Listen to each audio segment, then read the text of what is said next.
Well guys, I know it's been a while, but unfortunately they broke into my house not too long ago and they took a lot of stuff from my house, and unfortunately my PC was one of those.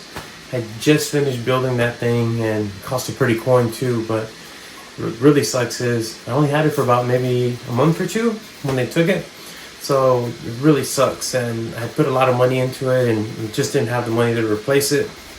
I've been using my laptop back here, this Predator Helios that I've had since 2016-ish, I think.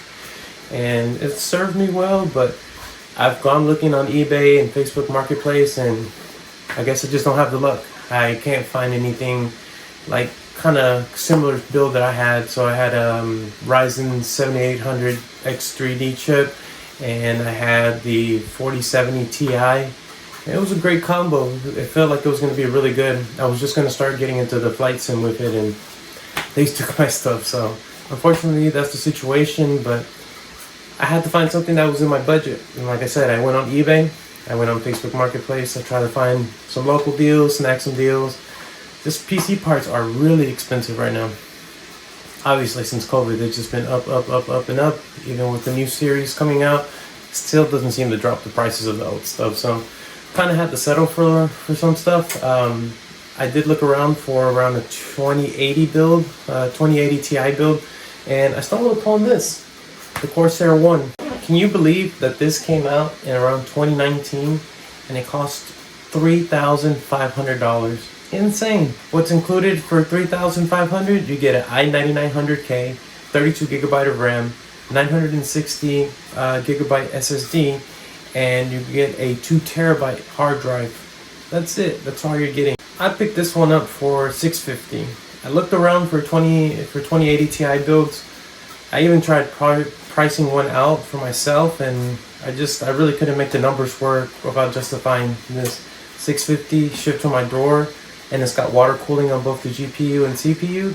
So I'm gonna set everything up as it came. I haven't done anything but take it out of the box, and we're gonna see how it runs. I really only run Rocket League and Flight Sim. Do 3D modeling, 3D printing. That's the noise you're hearing in the background right now. And honestly, I don't do a lot of gaming, or at least heavy gaming. Most of my gaming comes from emulation. And if you saw one of my videos on my playlist, I reviewed the Beatlink SER5 as an emulation machine. Great machine. Go check out that video if you get a chance. This is such an interesting build to me. Like I said, we're gonna go ahead and just set it up as is right now, and then we'll do some modifications and see if we can squeeze some extra performance out of this thing.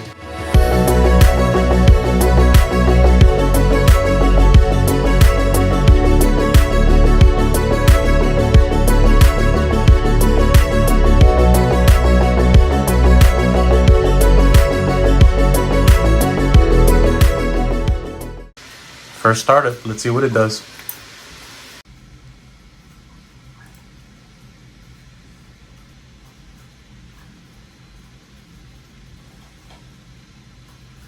So let's go ahead and set it up, and then we'll get to the desktop.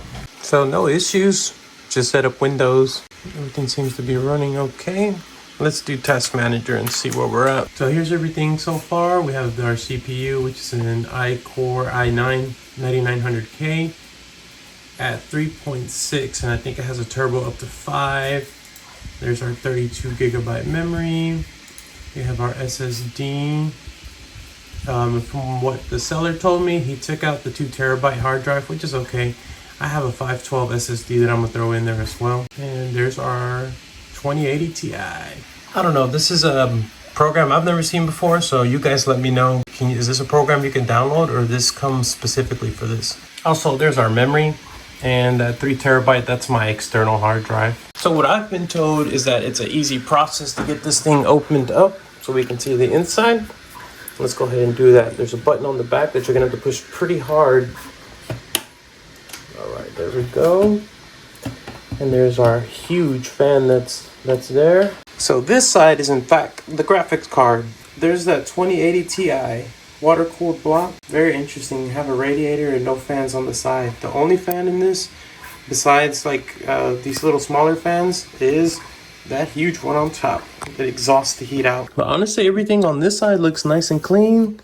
Really not too dusty, not too bad, but that's okay because we're gonna do another breakdown with it, and I'm going to replace the thermal paste and all that as well. So there's actually a fan header right here, so you can take off this top panel and it doesn't get in the way. So that's pretty cool. They thought about that. And then in their design, again, not overly dusty. Not the cleanest, but not overly dusty either. And there's our CPU side. And again, just interesting how much they fit into this small form factor. Your power supply is all the way down there. Here's your drive tray, CPU, radiator, again with no fans, and then here's your tubing. Micro ITX board back there. It's an MSI board, but it's definitely customized just for this application. So we'll just lift this up and set it up here. But that, again, also very cool. I just want to make sure not to pinch this tubing too much. For the meantime, we're just going to install our drive and have everything installed that we're going to use so we can really test this out. Now we have our 2 screws removed. We're going to go ahead and slide that out. And there's our SATA connection. I'm going to be throwing in this 512 Samsung SSD, and then this one here. And we'll put this back into the tray and put everything back together. Boy, everything about this is just so custom designed. This bracket only goes on one way and only lets certain cables pass through. Incredible. They really maximize the space on this. Okay, all of our screws are back in. Go ahead and reconnect our fan and then get everything restarted. And this is the one that came with it, and this is the one I just installed. And again, that is my backup external drive. Guys, when I tell you that this thing is like whisper quiet, my room fan is louder than the fan on this PC. So quiet, it's not even bothering my cat. Just because I was just getting my PC set up and it was stolen, so I didn't have much time to actually set it up.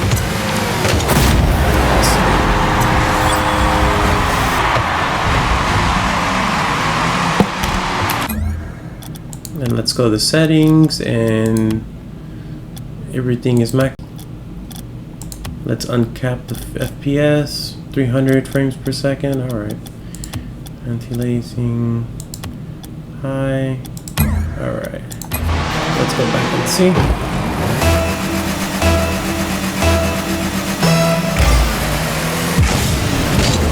Oh wow, totally missed that. That was horrible. Also, it's alright. So our RAM really isn't being utilized that much. 12 gigs, not bad. 300 FPS on this game. GPU temp stays good. CPU temp is good.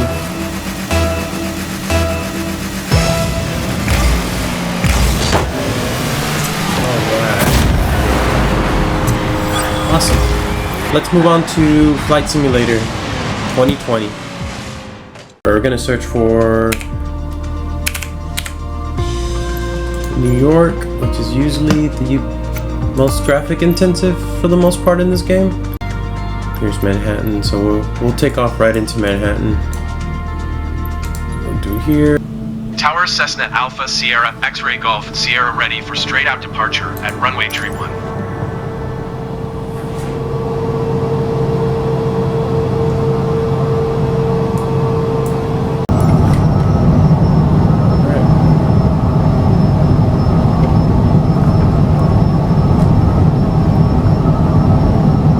Calibrate these. I should have calibrated before we started. That's alright. We'll adjust here. Alright. Okay. Landing gear is up. And we'll fly straight into New York here. 556 Heavy, acknowledge last transmission. Clear to land runway 31 United 503 Heavy. Okay. Not terrible, not terrible. That's it. If I would like the FPS to be a little bit higher, but this is one of the most graphic intensive cities here in Tokyo. And I mean, you got good detail. There's the Philadelphia cruise approach ship. Cessna Alpha Sierra X-Ray Golf Sierra is type Cessna C25C, 3 miles I mean, we're 6 November. loading in the whole entire city right here. Request I clearance think it looks to pretty good transition with some minor Bravo tweaks. airspace. I think we can get it solid, steady, 35 to 40. That'd be great. 125.7 Cessna X-Ray Golf Sierra. Approach Cessna Alpha Sierra X-Ray Golf Sierra 4,400 feet. Cessna Alpha Sierra X-ray Golf Sierra approach altimeter 29.902 radar contact continue. Philadelphia approach 119.75. Let's see how low we dip down. Going to 119.75 Cessna X-Ray Golf Sierra. Philadelphia approach Actually, not too Cessna bad. Alpha I'd say it Sierra stays pretty X-ray stable Golf for the Sierra, most part. 1,900 feet. So that's really, really cool. Like I said, I think with some minor tweaks, we'll be where we need to be with this. Final approach here.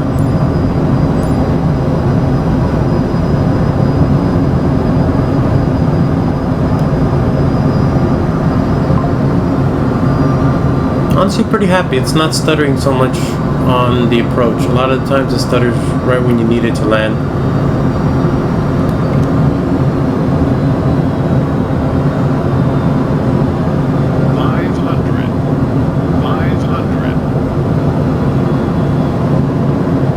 Came in a little high.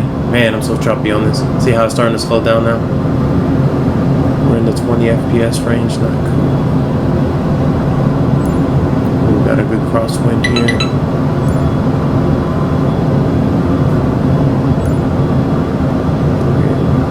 Might be able to save this landing. Crosswind is crazy. Ooh. No. In real life, we would have had to have gone around again. This is gonna hurt. It's gonna hurt. Yep. Yep. Oh boy. Save that landing. How? I have no idea. Reverse thrusters on. Speed brake is on. Wow. So a couple of things that we're missing. Obviously, look, game boost not turned on. XMP is not on. Our BIOS build date 2019. That one I'm not sure on because, like I said, this is a specific system designed by Corsair. That might be the latest one. I don't know, but I'm gonna double check and see. Obviously, adding in our Windows updates as well. See what that does. Here's our board, and this is the one that popped up on the MSI site. So it looks like the last one that we have is from 2024. So a couple years difference. I don't know how much of a difference it'll really make, but we'll see. Let's see, this is 2018, so ours was released 2019, so a lot of it just looks like security updates for the most part, but still, let's just update it.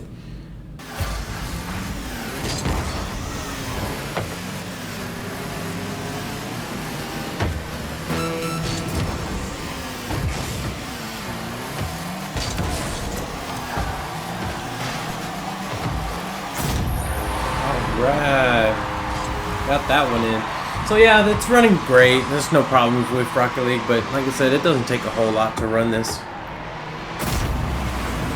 Tower Cessna Alpha Sierra X-Ray Golf Sierra ready at runway tree 1 departing straight out.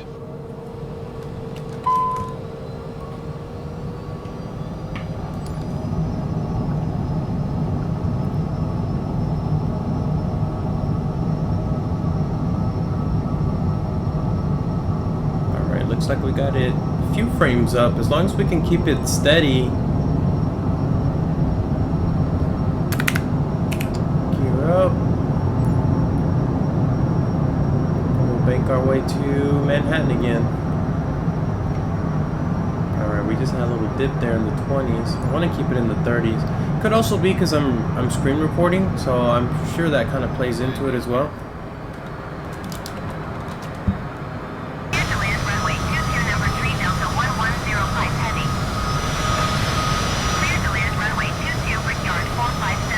Honestly, that's not too bad. Everything still looks pretty good. Tower Cessna Alpha Sierra X-Ray Golf Had a Sierra little dip right there when we zoomed out.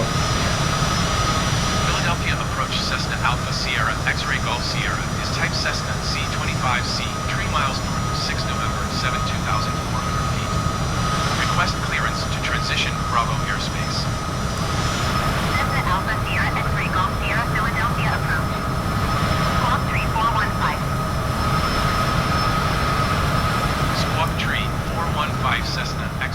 adjust something on my joystick. It's not calibrated.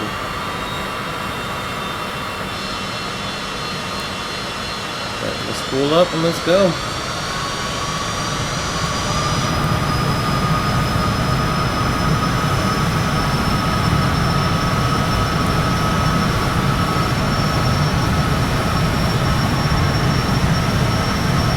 Everything's getting squirrely back there.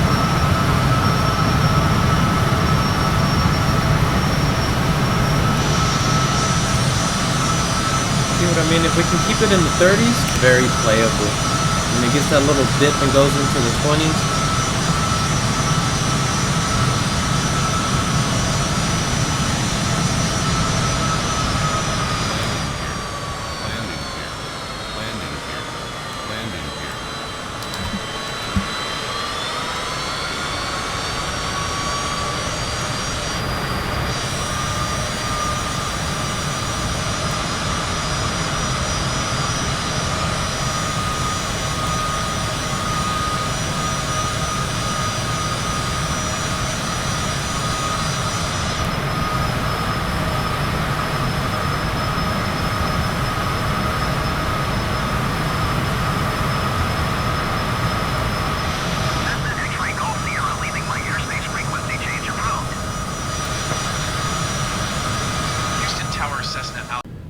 the Corsair One is a small form factor, and I think it's going to be a great use cost for me. Not for everyone, obviously. Everyone's going to have their different opinions on it.